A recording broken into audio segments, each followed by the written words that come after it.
Hi, here I'll show you how you can send catalogs in broadcast messages. So, in your Wati environment, please select the option broadcast and next select template messages.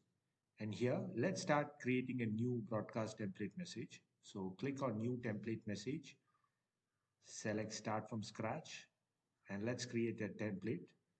So let's give it a name called broadcast. You can give it any name. For this demonstration, I've used the name broadcast.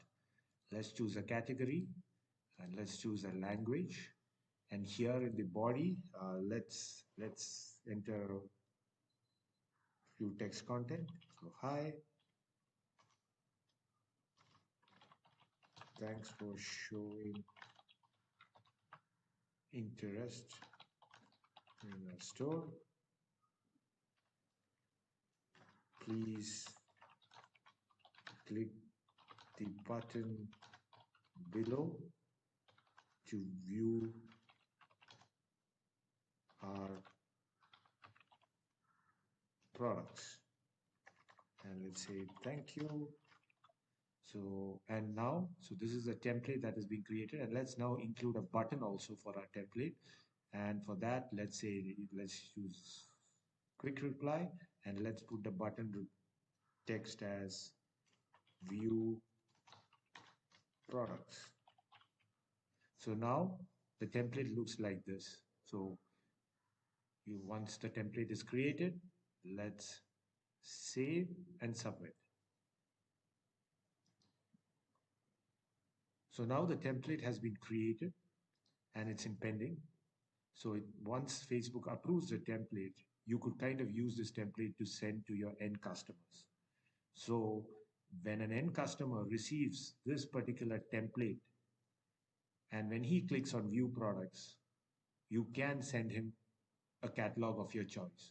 So to do that final action, you need to go back to the top menu and then select automation. And here, select the option keyword action. And let's click add keyword action. And let's include a new keyword called view products and add and click the next step. And here, when you scroll down, you get an option called catalog. So you just need to select catalog. And here, all the sets or collections of your catalog gets listed here.